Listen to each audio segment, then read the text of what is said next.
Nuevamente en el limbo se encuentra la Asamblea Nacional, esto es, al borde del infierno.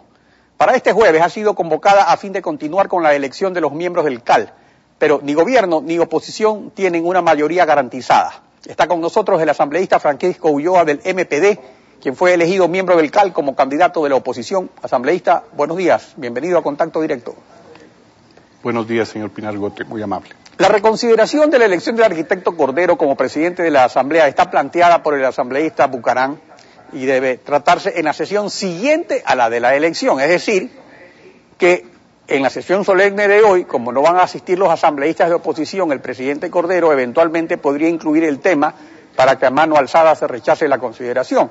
O en la sesión del jueves, a la cual le ha puesto un número que no es el siguiente a la del domingo, podría decir, bueno, salado pelado, no lo trataron ayer, ya no se trata. Entonces, ¿qué ha pensado hacer hoy la oposición? ¿Van a asistir por lo menos antes de que empiece a hablar el presidente, luego se retiran, regresan, a fin de evitar un tapetazo? ¿Qué es lo que van a hacer? Sí, nosotros al menos como bancada plurinacional y de izquierda vamos a estar presentes en la sesión del día de hoy. Es una sesión denominada solemne, que no ha sido numerada. En tal virtud mal podría utilizarse esa figura como para evitar la reconsideración de la presidencia de Fernando Cordero. Pero en la convocatoria de ayer en la tarde, ya en las últimas horas de la tarde, resulta que la numeración de la del jueves, o sea, faltaría una sesión intermedia. Efectivamente, esa es una parte curiosa de lo que significa la sesión, pero recuerde usted que la sesión anterior, la del domingo 31, en esa sesión la clausuró. En tal virtud, la 119 sería la subsiguiente. En todo caso, hoy día pueden o no pueden ocurrir cosas alrededor de la elección. Pero, ¿qué pasa si el bloque de gobierno logra mayoría? Ya poniéndonos en el escenario del jueves, de que todo continúe hoy normalmente, que vayamos a la sesión del jueves. Entonces, además de captar las dos vicepresidencias, ¿podría también recuperar las vocalías del CAL, la nueva mayoría del gobierno, si plantea la reconsideración de esas votaciones? Mire, yo creo que el proceso de designación de autoridades debe pasar fundamentalmente por decirle al país qué es lo que se piensa corregir en estos 2 nuevos años, ya que 2 años han pasado bajo una administración que simple y llanamente le ha ubicado a la Asamblea Nacional en el marco de la sumisión a los dictámenes del gobierno. En tal sentido, las elecciones deberían dar la posibilidad real de una representación a todas y cada una de las bancadas para garantizar democracia como tal.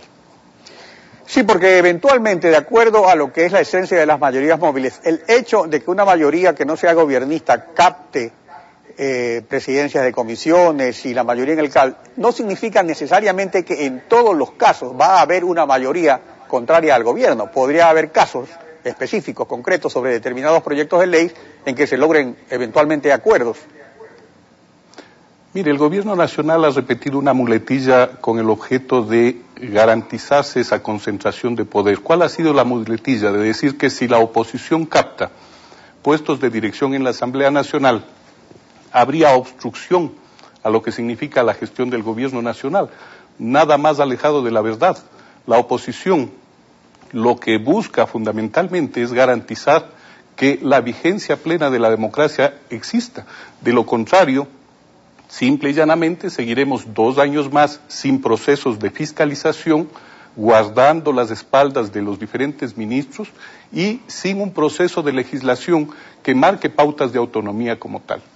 Ahora, los acuerdos de la oposición giran en torno a posiciones dentro de los órganos de la Asamblea, lo cual es absolutamente legítimo y constitucional. Sin embargo, el gobierno anuncia acuerdos con autoridades seccionales y movimientos regionales.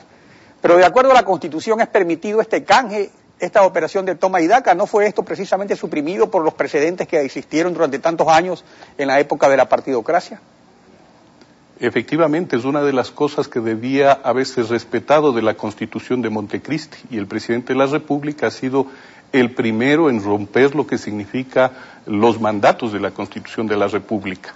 Al margen de la legislatura no se pueden estar haciendo este tipo de ofrecimientos de troncha con la posibilidad real de mantener concentrado el poder en función de lo que diga el gobierno nacional. Sí, porque es que es importante recordar los antecedentes, porque todo el mundo habla siempre de estos precedentes, de la podredumbre de la partidocracia, etcétera. Pero es que era un sistema de poder donde justamente los gobiernos seccionales eran tan importantes que el dueño del país era un alcalde. Y resultaba que eran estos alcaldes, no solo el de Guayaquil, también el de Quito, el de Cuenca y otros, que ahora están en otras posiciones, algunos en la Asamblea, que tenían grupos de legisladores que realmente conducían a los gobiernos. Entonces, eso era un sistema pernicioso que se cambió. Pero ahora hay un sistema presidencial que ha virado la tortilla, pero al otro extremo, a un extremo que incluso está prohibido en la Constitución. Pero usted dice como con resignación, dice, van a hacer esos acuerdos que la Constitución no lo permite, pero que la Constitución habla de destitución, o sea que no se puede hacer, está prohibido, es algo grave.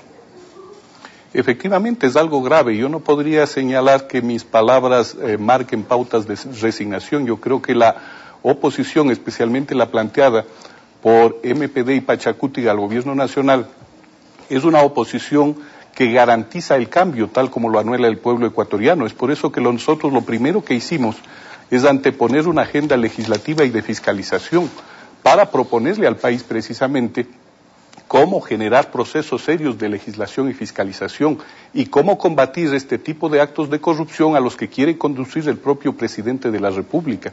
Me parece altamente peligroso que el presidente de la República siga insistiendo en buscar las mayorías en función de garantizarse esa concentración de poder con lo que significaría reparto de troncha como tal. Entonces tendríamos dos escenarios, un escenario legislativo y uno de fiscalización. En el legislativo la mayoría para el gobierno representa que la posibilidad de que con las completas que le paren una ley. Pero va al presidente y el presidente resulta que la modifica a su antojo, con lo cual queda anulada realmente la capacidad de la Asamblea como poder legislativo. Ese es un problema. Pero eso no se descartaría, aunque la oposición capte los órganos, digamos, de la Asamblea. Puede eventualmente aprobarse un proyecto de ley y luego el presidente lo veta y lo modifica. Entonces, ¿cuál sería la intención? ¿No aprobar ningún proyecto de ley para evitar que el presidente siga legislando de esa manera?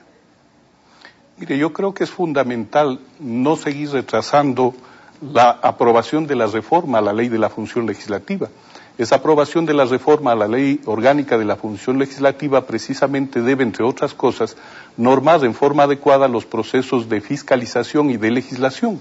Y en el caso de legislación debe precisamente establecerse los parámetros claros en los cuales el colegislador debe también funcionar, porque resulta absurdo que se haga esfuerzos por generar leyes y esos esfuerzos por generar leyes, si se quiere hasta consensuadas, luego reciban un veto casi total con una pequeña figurita que le permite precisamente absorber todo lo que significa el proceso legislativo al Ejecutivo.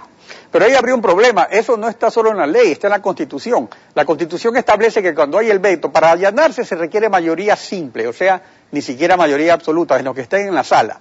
Pero para rechazar el veto se necesita una mayoría especial 83. Calificada. Y entonces eso no se arregla cambiando la ley. Entonces, la alternativa sería realmente no aprobar proyectos de ley porque lo aprueban y fatalmente este señor los va a cambiar. Pues.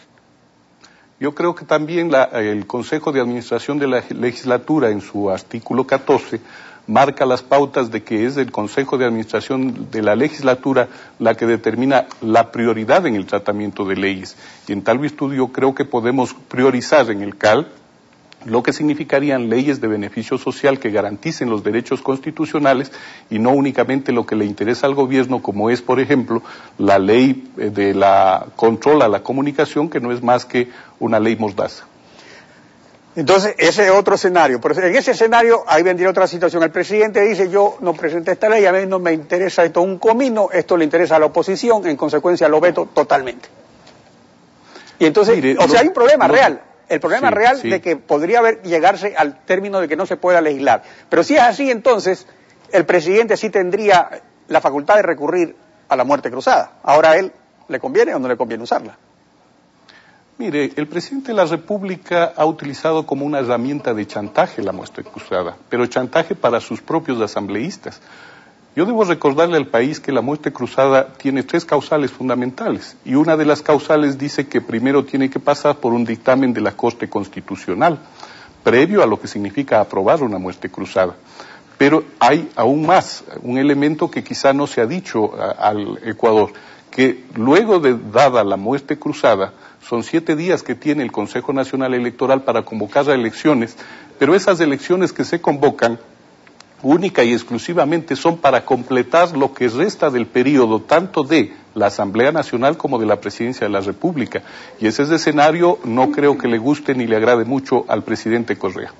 En efecto, así es, solo para completar los periodos, y él tendría la posibilidad incluso de perder la mayoría, o sea, en vez de sacar 50, saca 30 asambleístas, y se agravaría la situación. Y eso de que puede legislar por decretos leyes, solamente lo puede hacer sobre decretos de urgencia económica. El problema es decir, bueno, la Corte Constitucional es tan complaciente que le puede calificar lo que él quiera, pero entonces eso ya sería una situación de total aniquilamiento de la institucionalidad democrática. Efectivamente, eso lo que llevaría es precisamente a romper aún más la débil institucionalidad del país y por sobre todo las cosas señalar que entre otros aspectos fundamentales de esto, la democracia estaría en un serio riesgo. Un riesgo que el presidente Correa no creo que esté dispuesto a correrlo precisamente porque el desgaste es cada día más amplio. Los pueblos del Ecuador cada día están más descontentos con lo que significa la forma de gobernar, especialmente con la aplicación de medidas de corte neoliberal. Asambleísta, le agradezco su participación en Contacto Directo.